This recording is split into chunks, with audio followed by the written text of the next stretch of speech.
Hey guys, welcome back to my channel. So if you are new here, my name is Mackenzie Jump and I do a lot of TTC related videos, which is trying to conceive. And lately I have been doing my videos in other places other than my sewing room, which is kind of exciting. So it is spring here in the Midwest and it's kind of chilly today. If you don't live in Missouri, then you are missing out because you can have every season in a matter of a week. And it's wild.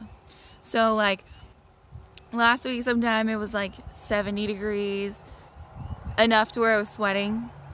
And then the next few days it snowed.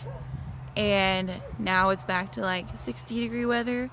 Hopefully we'll be turning the corner and it's going to stay like 70 degrees. That'd be great. That's my kind of weather.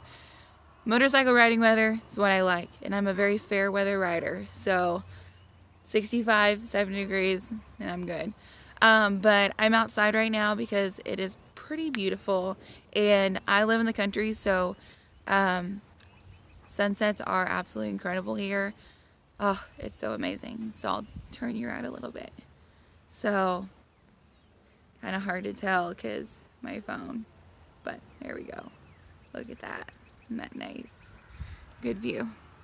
You will probably hear my dog in the background because he's outside and he likes to be crazy, and that's what he's doing, and that's fine because if I were a dog I'd be crazy too. So anyways, I wanted to do a kind of like a TTC update, a Metformin update in particular, so that is what I'm doing today.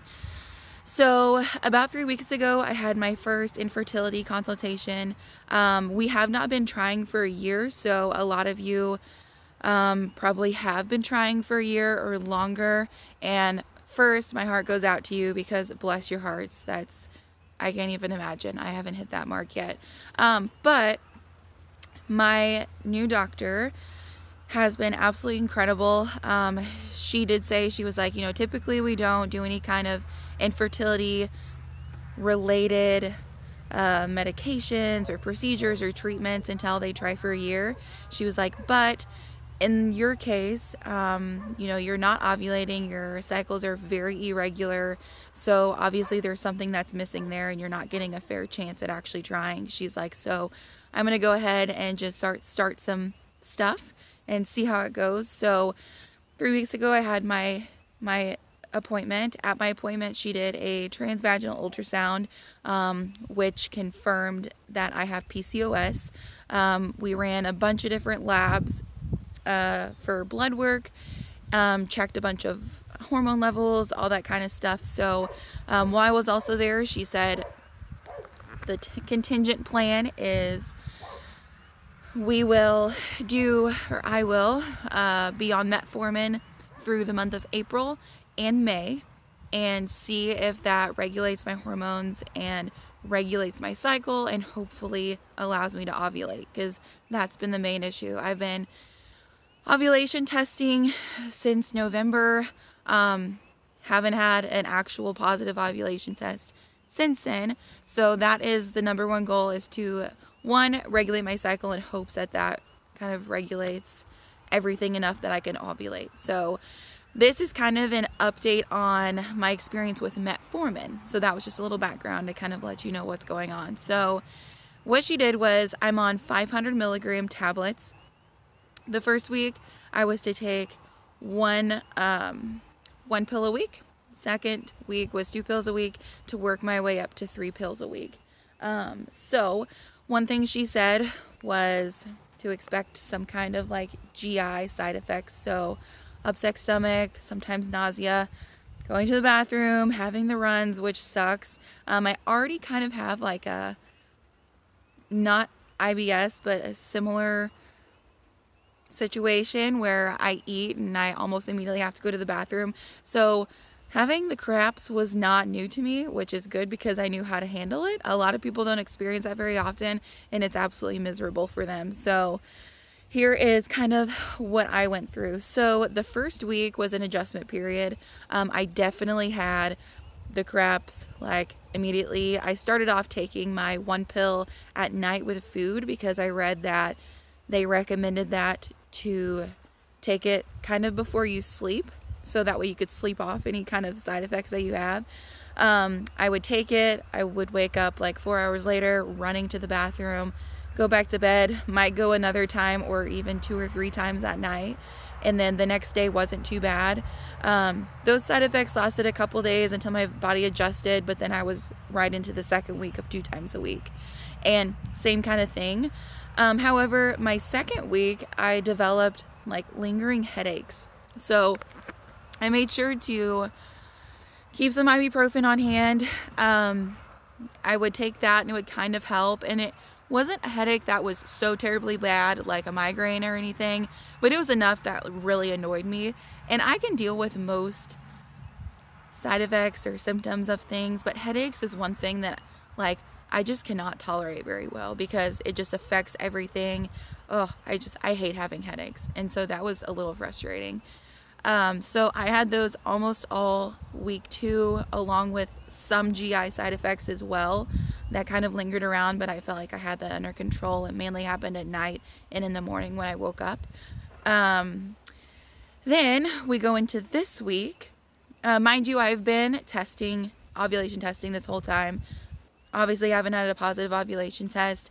I got over my period in April, and it was a very long period. I bled for 14 days, and I spotted for 3 days before that. So very strange, totally threw me off guard. So we'll see how this like next month goes, like towards the end of this month and early May. Hopefully, I don't know, we'll see what happens. But anyways, so got through my second week. This week, which today is Friday, so Tuesday I started my 3 days a week. Took them with breakfast, lunch, and dinner, so I had to make sure that I was eating meals. Sometimes I would skip breakfast. Sometimes I get home and Jerry would come home late from being at the shop working on bikes, and we would just eat something very small, so I had to make sure that I ate enough that would kind of assist with those symptoms. So going into week 3, my headaches had subsided, kind of got my bowels under control, I guess you could say. And so far it's been okay. But I will tell you a new side effect that I came on with week 3, and that is acid reflux. And the acid reflux has been freaking strong. Like, holy crap. Another thing that I freaking hate, acid reflux. I think it's miserable because like you can't really eat comfortably because you have this burning in your throat and like you feel like you need to burp and you can't burp, and oh my gosh, it sucked. So I've lived on Pepto-Bismol has been my friend for sure. So that's really sucked. Haven't really had much of headaches. I did the first couple days, but since then I haven't had headaches, which is good. The bathroom situation, I still go sometimes in the middle of the night, but mainly just like first thing in the morning, and then maybe once throughout the day, and once at night. I say it's under control, but I don't even know. I don't know if that's just my body doing what it has normally always done or if it's the medication. So I'll just stick with in the morning. It's definitely from the medication. But the rest of the day, it's probably just my good old bod doing its thing, you know what I'm saying? So that's kind of my wrap up. So like here on out, I'm 3 times a day. Today the acid reflux hasn't been bad. I had a little bit in the morning, so that's nice. It hasn't been literally an all day thing until I go to sleep, which is what it had been for the last 4 days. So thankful for that. Yeah, that's kind of where I'm at. I've seen a lot of mixed reviews on Metformin. A lot of people don't like it and they hate the side effects, so they can't stick with it for very long. I think I can totally stick it out. I think my body's kind of already adjusting to it, so that's good. And if you don't know what Metformin is, I'll tell you kind of what I know about it. So from what I've read and understand, Metformin is used for 2 types of people. It is used for people with type 2 diabetes and then people with PCOS. So what it is, it works with the insulin resistance in your body and basically how you use sugars as energy. And so insulin resistance or issues with that does not cause PCOS, but it's a symptom of PCOS, I guess, or having it. So your body isn't accurately doing what it's supposed to be doing with the sugar levels in your body. So according to my doctor, maybe that will help a little bit in figuring out the levels that are going on in this thing right here. It's been interesting because I've definitely seen more PCOS, I guess, symptoms as I've learned more about it. And I'm like, oh, that makes sense because that's me. Oh, that makes sense because that's me. So the main things that I suffer from for PCOS, especially after coming off of birth control, it was like very pronounced and I could really tell. Hair loss, that's been a huge thing. I've always had super thick hair and I still do, but I have lost a lot more hair since going off birth control and not having those, medicated hormones like in my body. So that's been huge. So definitely noticed the hair loss. I've noticed the weight gain. That's one thing. And people with PCOS particularly hold their weight in what they call like the inner tube section of your body. Just so unflattering to think about and to look at and to have. So but that's just meaning holding your weight in your midsection. So like the rest of your body can look semi-proportionate. You might have a little bit more weight in your face, which is something that I have. And then I do carry all of my weight like right in my lower belly, like side areas. So that kind of sucks, but part of it. And people women with PCOS have a much harder time losing weight. So it's very important to just focus on your diet, make sure you're getting enough water, exercising, whether that's walking or having a higher paced job or actually going to the gym. With my lifestyle, the gym just has not made very much sense, and where I live, there is not a gym that's, to me, is convenient and affordable. So that's just kind of been ruled out for me.